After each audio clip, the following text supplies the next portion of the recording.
మంత్రబలం కార్యక్రమానికి స్వాగతం. శ్రీ క్రోధినామ సంవత్సరం, ఉత్తరాయణం, జ్యేష్ఠమాసం, గ్రీష్మ ఋతువు, కృష్ణపక్షం, నవమి తిథి, రేవతి నక్షత్రం, ఆదివారం. నవమి తిథి ఉన్న రోజున దుర్గాదేవి నామస్మరణ చేయాలి. అందుకే ఈరోజు మనమంతా ఓం దుం దుర్గాయై నమః అని జపించాలి. మొదటి యోగం క్షేమం కార్యక్రమానికి స్వాగతం. పశుపోషణకు, వ్యవసాయానికి, ఆయుర్వేదానికి అశ్వనీ కుమారులు అధిపతులనే విషయం తెలిసిందే. అయితే ఈరోజు పశుపోషణ చేసేవారు, వ్యవసాయం చేసేవారు, ఆయుర్వేద ఔషధ వ్యాపారులు జిల్లేడు ఒత్తులతో మహావిష్ణువు ముందు దీపారాధన చేసి కుంకుమాక్షతలతో ఆరాధించాలి. ద్వాదశ రాశుల ఫలితాలు కార్యక్రమానికి స్వాగతం. జూన్ 30వ తేదీ ఆదివారం అంటే ఈ రోజు నుండి జూలై 6వ తేదీ శనివారం వరకు ద్వాదశ రాశుల ఫలితాలని తెలుసుకుందాం. ముందుగా మేషరాశి. ఈ రాశి వారికి శ్రమకు తగిన ఫలితం దక్కుతుంది. వస్త్ర, ఆభరణ వ్యాపారులకు లాభదాయకంగా ఉంటుంది. భాగస్వామ్య వ్యాపారులకు మాత్రం మనస్పర్ధలు తలెత్తే అవకాశం ఉంది. ప్రభుత్వోద్యోగులు మిత్రద్రోహానికి గురయ్యే అవకాశం ఉంది. ఏదేమైనా వారాంతంలో అన్ని సమస్యలు సర్దుకుంటాయి. వార్ధక్యంలో ఉన్నవారు అనారోగ్య సమస్యల్ని ఎదుర్కోవలసి రావచ్చు. విద్యార్థులకు విద్యాభ్యాసం సజావుగా సాగుతుంది. మేషరాశి వారు ఈ వారమంతా ఆంజనేయ స్వామి వారిని ఆరాధిస్తే మరిన్ని శుభ ఫలితాలు సొంతమవుతాయి. ఇక వృషభ రాశి వారికి ప్రతినిత్యం ఉదయమంతా నిస్సత్తువగా ఉన్నప్పటికీ సాయంత్రం అయ్యేసరికి ఉత్తేజం కలుగుతుంది. న్యాయవాద, మెడికల్ రంగాల వారికి శుభదాయకంగా ఉంటుంది. కొత్త పరిచయాలు ఏర్పడతాయి. పురుషులు దూర ప్రయాణాలు చేయాల్సి వస్తాయి. యువతీ యువకులు వాహనాలపై దూర ప్రయాణాలకు దూరంగా ఉండడం మంచిది. అన్నదమ్ములు, బంధుమిత్రులతో విభేదాలు తలెత్తే ప్రమాదం ఉంది. ఈ రాశివారు ఈ వారమంతా శివారాధన చేయాలి. మిథున రాశి వారికి కుటుంబంలో మనస్పర్ధలు కలగవచ్చు. విద్యార్థులకు విద్యాభ్యాసంలో కొంత అయోమయ స్థితి ఏర్పడుతుంది. మానసిక ఒత్తిడి కలుగుతుంది. వస్త్ర వ్యాపారులైన స్త్రీలకు మెరుగైన ఫలితాలు కలుగుతాయి. ఫుడ్ ఇన్ఫెక్షన్ లాంటివి బాధించవచ్చు. పూర్వీకుల ఆస్తిలో మీకు అనుకూలమైన తీర్పు వెలువడవచ్చు. మరింత మెరుగైన ఫలితాలకై నిత్యం దుర్గారాధన చేయాలి. ఇక కర్కాటక రాశివారు ధార్మిక కార్యక్రమాల్లో తలమునకలై ఉంటారు. కొత్త కాంట్రాక్టులను అందుకోగలుగుతారు. స్త్రీలను అనారోగ్యం బాధించవచ్చు. విద్యార్థులు కూడా మంచి ఫలితాలని అందుకుంటారు. స్త్రీలు మానసిక ఒత్తిడికి దూరంగా ఉంటే మంచిది.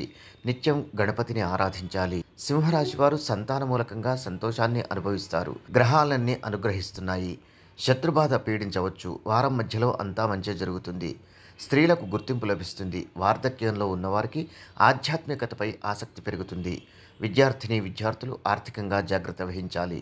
ఈ రాశివారు ప్రతినిత్యం ఆంజనేయ స్వామి వారిని పూజించాలి. కన్యా రాశివారు విరోధులతో జాగ్రత్తగా ఉండాలి.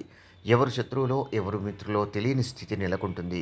తిరిగి రావాల్సిన డబ్బును పొందే అవకాశాలున్నాయి. వారాంతంలో కొంత మానసిక బాధను అనుభవించాల్సి రావచ్చు. కోపాన్ని నిగ్రహించుకోవాలి. ప్రభుత్వోద్యోగులు పై అధికారులతో మెలకువగా ఉండాలి.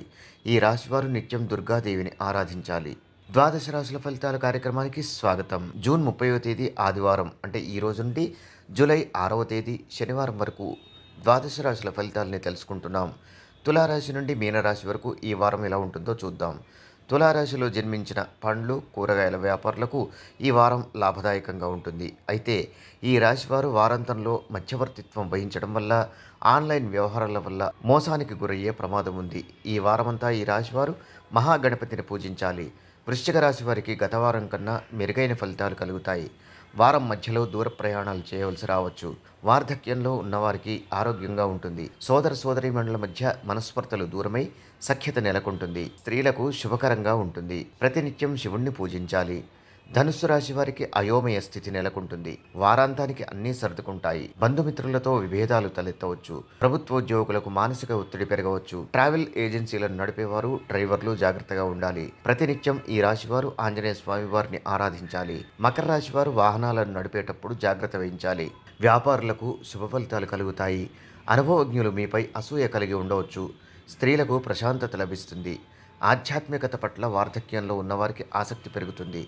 నిత్యం మహాగణపతిని ఆరాధించాలి. కుంభరాశి వారికి విజయం చేరువలో ఉన్నందున విరోధులతో తెలివిగా వ్యవహరించాలి. మెడికల్ వ్యాపారులకు లాభదాయకంగా ఉంటుంది. భూ వ్యాపారులు జాగ్రత్త వహించాలి. స్త్రీలు ఇతరుల వ్యవహారాల్లో తలదూర్చకపోవడం మంచిది. రోజు మహావిష్ణువును ఆరాధించాలి. మీనరాశి వారికి అన్నింటా శుభ ఫలితాలు కలుగుతాయి.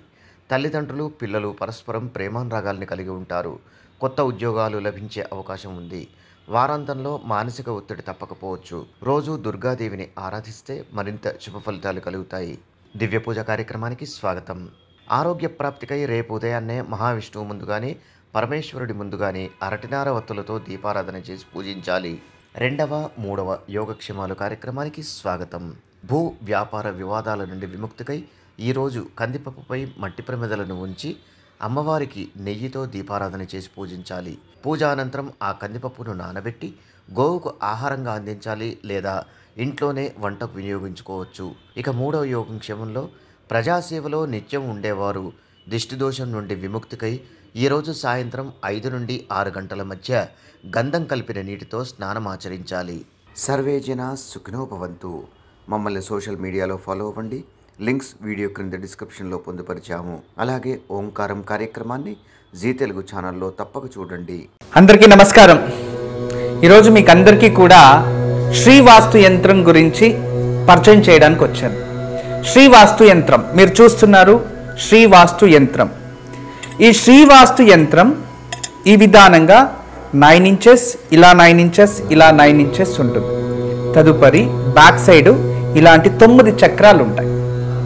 ఫ్రంట్ ఈ ఒక గ్లోబ్స్లా ఒక 9 డాట్స్ ఉన్నాయి చూడండి, ఇలా 9. ఇది శ్రీవాస్తు యంత్రం అనేది ఒక కాస్మిక్ ఎనర్జీని అట్రాక్ట్ చేసుకుంటుంది. నెగిటివ్ ఎనర్జీని ఇంట్లో నుంచి బయటికి తరిమేస్తుంది. మీకందరికీ దానికి పరిష్కార మార్గంగా నేను ఇవి సూచిస్తున్నా. ఎందుకంటే చాలామంది పిల్లలు సరిగా చదువుతలేదు, ఇంకొకరు మా ఇంట్లో ప్రశాంతత లేదు, భార్యాభర్తల మధ్యలో సఖ్యత లేదు, దేవుడి గదిలో సరిగా పూజ చేయలేకపోతున్నా, ఇంట్లో ఏదో తెలియని బాధ అనిపిస్తుంది, మా ఇంట్లో ఎప్పుడు కూడా ఏదో తెలియని ఒక శ్మశానంకి వెళ్ళినట్టు అనిపిస్తూ ఉంటుంది, మా ఇంట్లో కలగానే ఉండదు ఎప్పుడు కూడా. ఇక మా ఇంటికి చాలామంది వచ్చిన వాళ్ళంతా వాస్తు దోషం అని చెప్తూ ఉన్నారు, మేము ఏం చేయాలి అని ప్రశ్నిస్తూ ఉండేవారు. వాళ్ళందరికీ కూడా ఒక మార్గోపాయం చాలా రోజుల తర్వాత రీసెర్చ్ చేసి ఇప్పుడు ఈ శ్రీవాస్తు యంత్రాన్ని మేము చూపిస్తున్నాం. ఈ శ్రీవాస్తు యంత్రాన్ని ఎప్పుడైతే ఎక్కడ ఫాల్ట్ అనిపిస్తుందో అక్కడ ఒక మేక కొట్టి తగిలించాలి, అంతే. పిల్లలు చదువుతా లేదు, చదివే రూమ్లో పిల్లలు ఏకాగ్రతగా చదవాలి అనుకుంటున్నారా, అక్కడ ఒకటి తగిలించండి. మీరు నిద్రించే ఒక రూమ్లో మాకు సరిగా నిద్ర వస్తా లేదు, పడుకుంటే చెడు కళలు వస్తున్నాయి, నిద్రించే గదిలో ప్రశాంతత లేదు అనిపిస్తుంది, అక్కడ ఒకటి తగిలించండి. లేదు ఎవరో వాస్తు దోషం అని చెప్పారా, ఇంట్లో వాస్తు దోషాని కోసం ఇంటి హాల్లో ఒకటి తగిలించండి. లేదా పూజ గదిలో ఏదో ప్రశాంతత లేదు, సరిగ్గా ఏకాగ్రత లేదు, మెడిటేషన్ చేయలేకపోతున్నా అంటే పూజ గదిలో ఒక మేక కొట్టి అక్కడ ఒకటి తగిలించండి. ఎక్కడైతే ఇంట్లో వాస్తు దోషం ఉంది అని ఎవరైనా చెప్తారో ఆ ప్రదేశంలో ఆ ప్లేస్లో జస్ట్ ఒక మేకు కొట్టి దాన్ని తగిలించండి, ఆ వాస్తు దోషం అక్కడి నుంచి వెళ్ళిపోతుంది. చాలా అద్భుతము, చాలా విశేషమైన శ్రీవాస్తు యంత్రం మీ వరకు తయారు చేయించాము. దీన్ని ఉపయోగించండి, దీన్ని లాభం పొందండి. నమస్కారం. వాస్తు యంత్రం సంప్రదించవలసిన నెంబర్లు 8844452334 040682766622.